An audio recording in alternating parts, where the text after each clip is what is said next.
Chào mừng Nị đã quay trở lại với series âm nhạc trên màn bạc.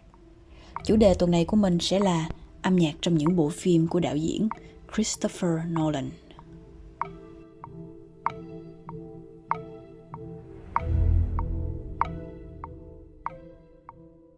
Một trong những đặc điểm ấn tượng nhất khi xem phim của Nolan là âm nhạc. Âm nhạc không chỉ làm nền mà còn là một phần không thể thiếu trong kịch bản. Dù từng hợp tác với nhiều nhà soạn nhạc, từ những tác phẩm đầu tay với nhạc sĩ David Julian đến những bộ phim bom tấn hợp tác cùng Hans Zimmer, hay mới đây nhất là Oppenheimer với Ludwig Göransson, Nolan vẫn luôn giữ một ngôn ngữ âm nhạc xuyên suốt. Để hiểu được ngôn ngữ này, hãy bắt đầu với thành phần ngữ pháp đầu tiên, đó là thời gian.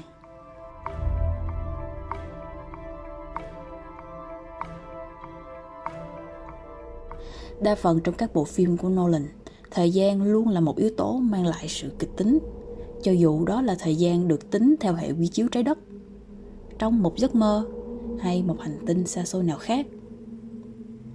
Để tạo ra sự kịch tính này, Nolan thường chỉ sử dụng một thủ pháp có tên là Shepard Tone. Thủ pháp này bao gồm 3 giai điệu, cách nhau một quãng 8 được xếp chồng lên nhau. Khi âm thanh phát triển đi lên, âm lượng của giai điệu đầu tiên sẽ trở nên nhỏ lại. Giai điệu ở giữa được giữ nguyên, còn giai điệu bên dưới cùng thì lại to dần lên.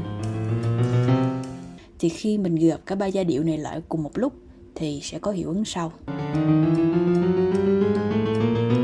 Hiệu ứng này cho mình cảm giác âm nhạc liên tục leo thang mà không bao giờ đạt đỉnh.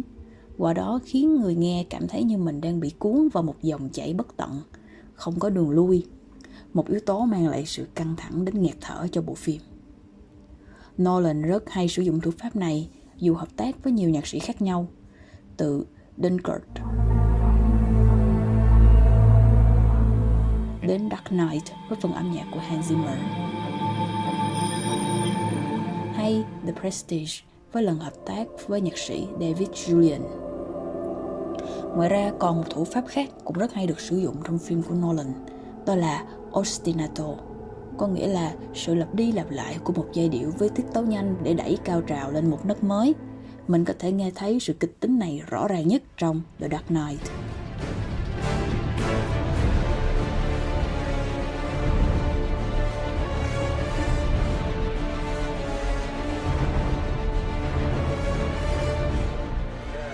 Và gần đây nhất là Oppenheimer với đoạn ostinato được tạo ra bởi nhạc cụ dây.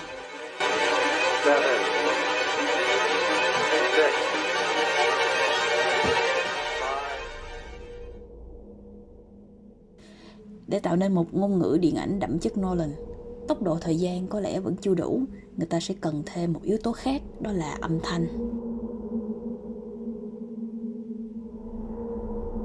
Thay vì chỉ sử dụng âm nhạc, Nolan và các nhạc sĩ vẫn thường sử dụng dàn tổng hợp âm thanh để tạo ra những tiếng động trên nền nhạc. Mà âm thanh quen thuộc nhất là tiếng tick-tock của đồng hồ. Từ Dunkirk với tiếng tick-tock như thể đếm ngược thời gian sống.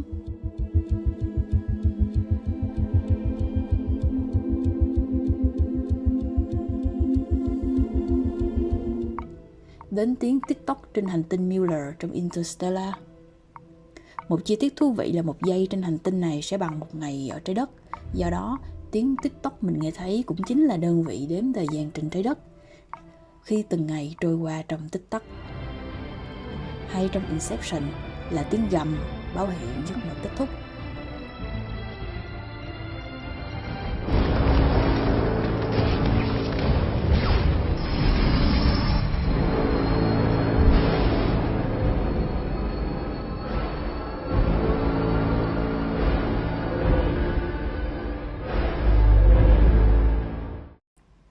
Những âm thanh này khi đứng một mình thì không mang nhiều ý nghĩa, nhưng khi được đặt vào một bối cảnh câu chuyện, cộng thêm phần nhạc nền, sẽ tạo nên một hiệu ứng vô cùng độc đáo và kịch tính. Có âm thanh thì dĩ nhiên sẽ có yếu tố thứ ba, đó là sự im lặng. Ở cảnh chiến đấu sau đây, không một bản nhạc nền nào được sử dụng. Nhờ vậy, trải nghiệm trở nên thật khốc liệt khi mình có thể cảm nhận từng cú đấm, từng tiếng thở.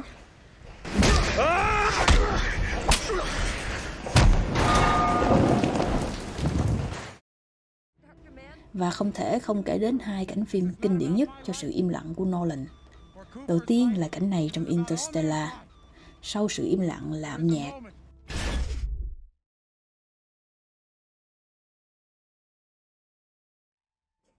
It is nuts.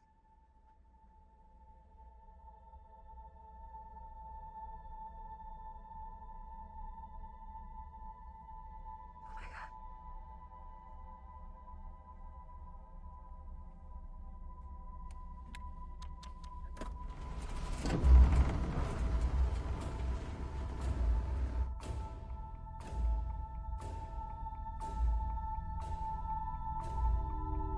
Cooper, there's no point using her fuel to chase... Analyze the Endurance's spin.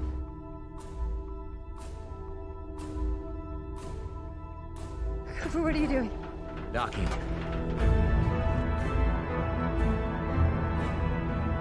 Endurance rotation is 67, 68 RPM. Okay, get ready to match our spin with the retro thrusters. It's not possible. No, it's necessary.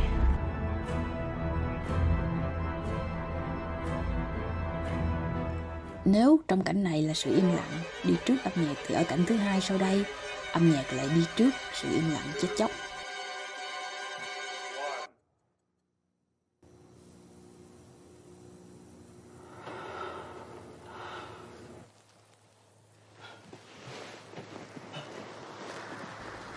Như cô đã nói trước đây, âm nhạc thực chất chỉ là sự kết hợp của các sóng âm thuần vật lý.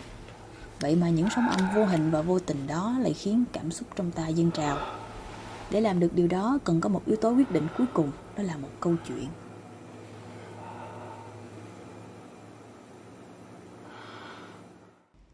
Một câu chuyện đã liên kết những yếu tố âm nhạc và một câu chuyện đã liên kết hình ảnh, âm thanh và con người. Những giai điệu trong phim của Nolan không đơn thuần để tạo kịch tính, mà hơn thế âm nhạc còn được dùng để truyền tải góc nhìn của nhân vật chính.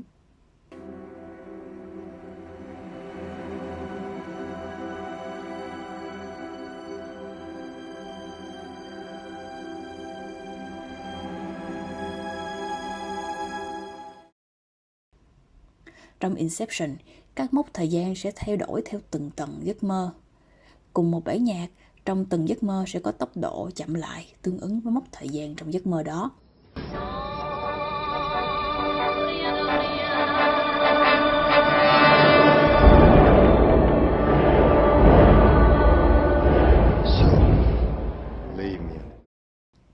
Nếu Inception là câu chuyện xoay quanh thời gian, thì Interstellar lại mượn sự bao la của vũ trụ để kể về tình cha con giữa Cooper và con gái Murphy.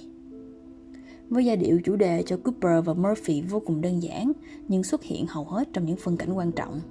Ngụ ý rằng con người thật nhỏ bé trước vũ trụ mênh mông, nhưng vì vậy mà tình thương lại trở nên vĩ đại, để vượt qua không thời gian và mang những sinh vật nhỏ bé đó về bên nhau.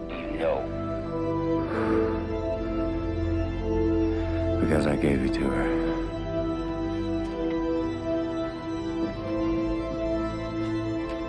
Roger, Morse's dot dot dash dot. Dot, dot. Dash, dot. Dot dash dot dot.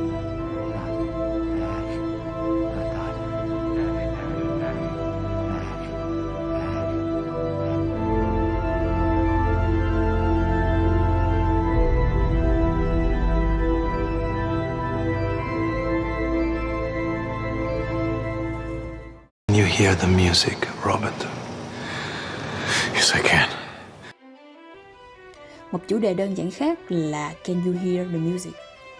Chỉ với 6 nốt nhạc, nhạc sĩ Ludwig Göransson đã phát triển những chủ đề tương ứng với từng giai đoạn trong cuộc đời Oppenheimer. Bắt đầu bằng sự nhiệt huyết của tuổi trẻ.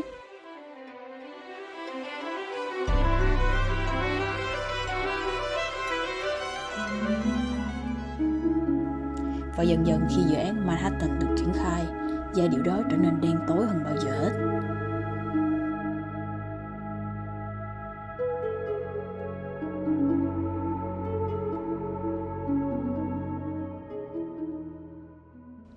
Kịch tính, nghẹt thở và khó hiểu Đó là những cụm từ thường được gắn liền với những bộ phim của Nolan, mà âm nhạc đã góp phần không nhỏ vào danh tiếng đó.